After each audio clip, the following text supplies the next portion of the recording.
नमस्कार साथियों, आप सभी का बहुत बहुत स्वागत है हमारे चैनल पर। दोस्तों, आज के इस वीडियो में हम लोग पढ़ने वाले हैं सामान्य हिंदी। और सामान्य हिंदी के अंतर्गत हम लोग शब्द और पद के बारे में जानेंगे और समझेंगे।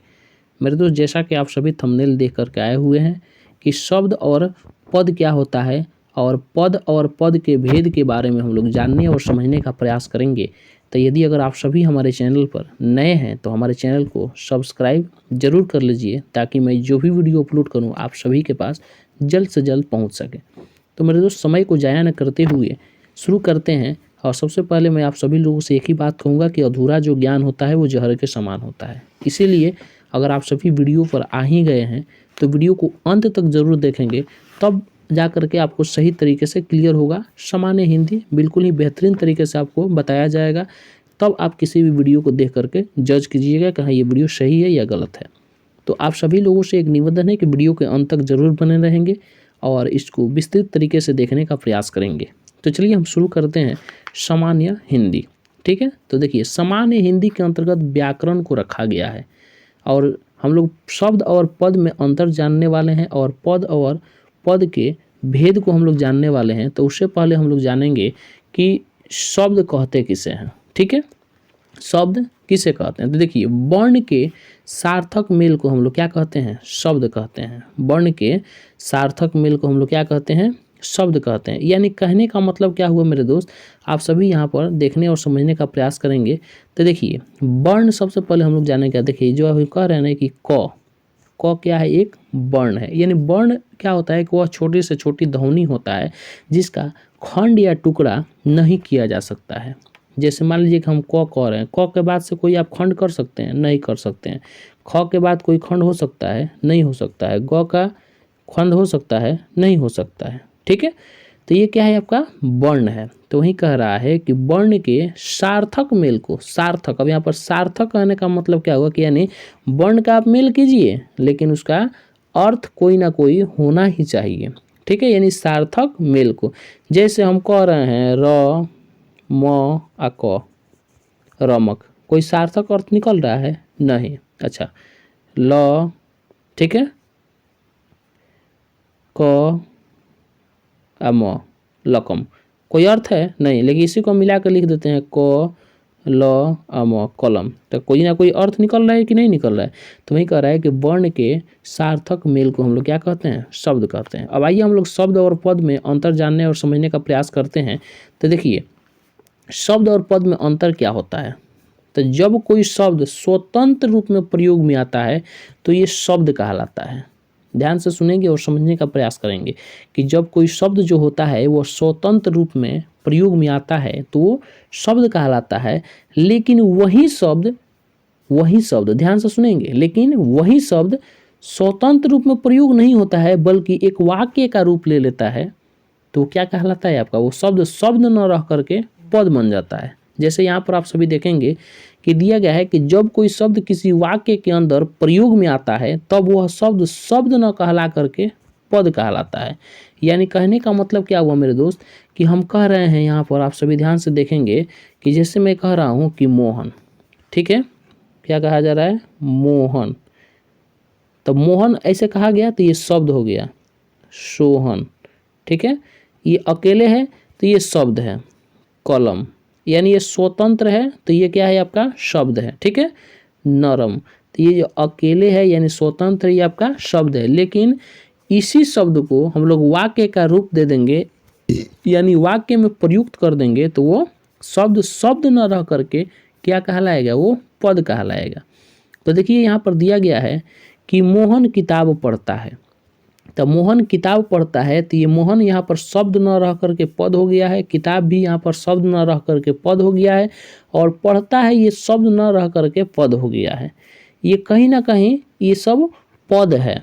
ठीक है, तो जब ये सारा पद जब बन गया तो अब आखिर हम लोग जानने का प्रयास करेंगे कि भाई पद के भेद कितने होते हैं।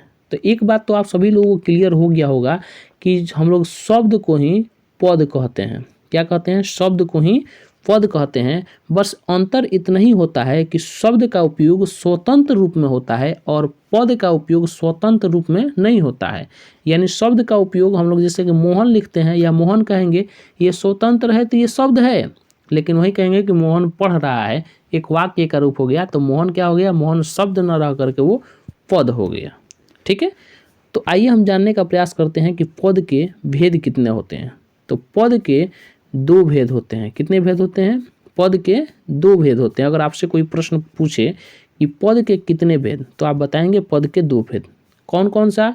विकारी पद और अविकारी पद। पहला जो है आपका विकारी पद है और दूसरा क्या है? अविकारी पद है। इसको हम कह सकते हैं विकारी शब्द भी आप कह सकते हैं और इसको अविकारी शब्द भी कह सकते हैं। यानी विकारी पद या शब्द या अविकारी पद या शब्द। तो आइए हम लोग जानने का प्रयास करते हैं कि विकारी शब्द किसे कहते हैं।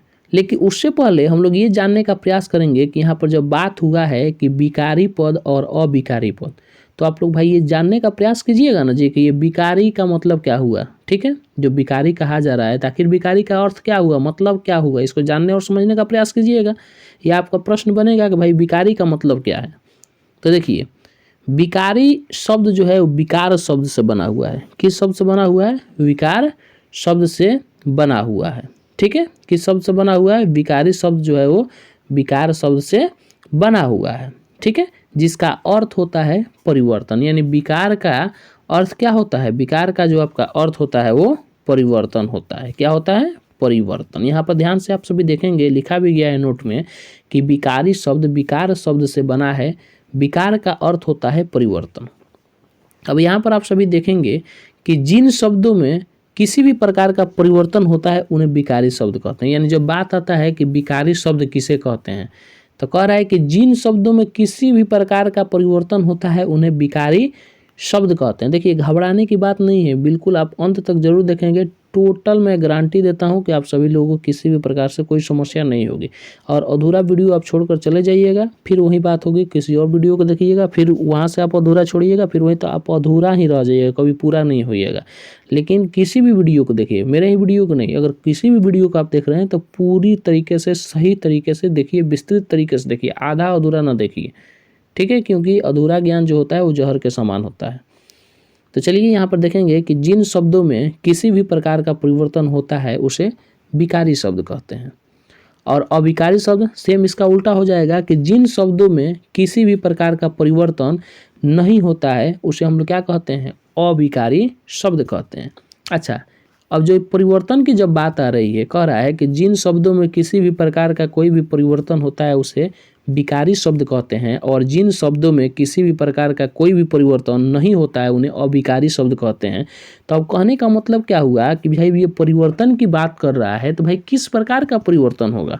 आखिर परिवर्तन होगा तो कैसा परिवर्तन होगा, किस प्रकार से परिवर्तन होगा, किस तरह का परिवर्तन होगा?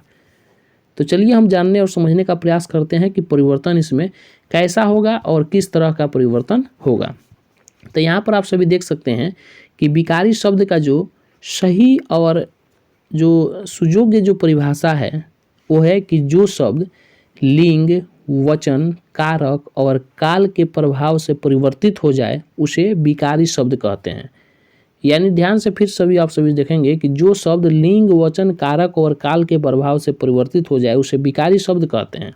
ठीक है, जैसे आप सभी यहाँ पर देखने का प्रयास करेंगे कि जैसे दिया गया है यहाँ पर लड़का। ठीक है, इसका जो परिवर्तन हुआ है तो लड़की हुआ है, तो परिवर्तन किसके अनुसार हुआ है? लिंग के अनुसार परिवर्तन हुआ है। यहाँ पर जो है आपका लड़का और यहाँ पर हो गया है लड़के, तो लड़के यानी वचन के अनुसार परिवर्तन हुआ है। अच्छा, यहाँ पर मैं, मुझको, मुझसे यानी ये कारक के अनुसार परिवर्तन हुआ है।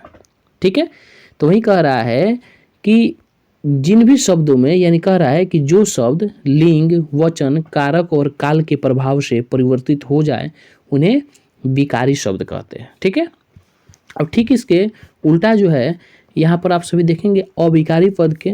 लेकिन उससे पहले हम लोग विकारी शब्द के भेद को जान लेते हैं और उसके बाद से हम लोग विस्तृत तरीके से पढ़ने और समझने का प्रयास करेंगे। तो देखिए, विकारी शब्द जो है वो 4 प्रकार का होता है। ठीक है, कितने प्रकार के होते हैं? 4 प्रकार के।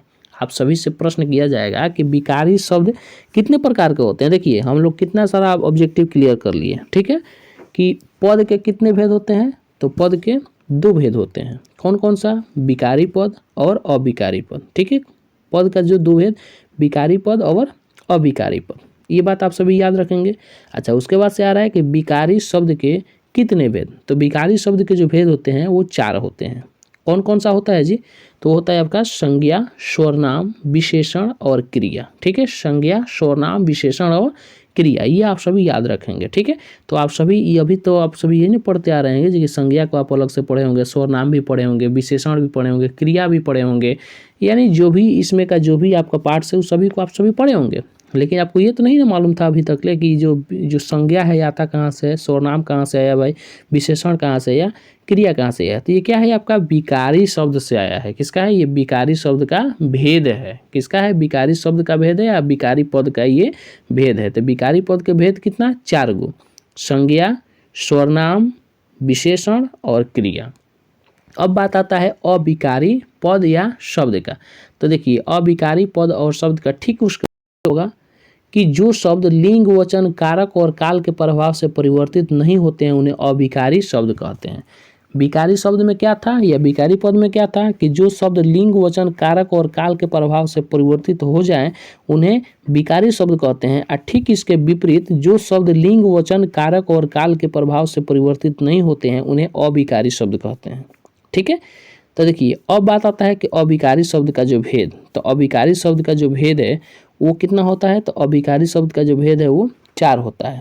क्रिया विशेषण, समुच्चय बोधक, संबंध बोधक अव्यय और विषमयादि बोधक अव्यय। ठीक है, यानी विषमयादि बोधक अव्यय नहीं, विषमयादि बोधक, यानी इसका जो 4 गो भेद होता है, अविकारी शब्द का कितना भेद, 4 गो, और विकारी शब्द का कितना भेद, 4 गो। तो विकारी शब्द का जो भेद है वो क्या है, संज्ञा, स्वरनाम, विशेषण और क्रिया। और अविकारी शब्द का जो भेद है वो कौन है कि क्रिया विशेषण, समुच्चय बोधक, संबंध बोधक और विषमयादि बोधक। तो उम्मीद है कि यहाँ तक आप सभी लोगों को समझ में आया होगा। और अगर आप सभी अभी तक हमारे चैनल पर नए हैं और चैनल को सब्सक्राइब नहीं किए हैं तो सब्सक्राइब जरूर कर लें। और सबसे पहले वीडियो पाते रहने के लिए आप सभी वीडियो को लाइक करें और एक शेयर जरूर करें और चैनल को सब्सक्राइब जरूर करें। अगले वीडियो में हम लोग पढ़ेंगे संज्ञा के बारे में, यानी संज्ञा पद के बारे में हम लोग पढ़ने और समझने का प्रयास करेंगे। तो इंतज़ार कीजिए उस वीडियो का। तब तक के लिए thank you, thanks for watching my video.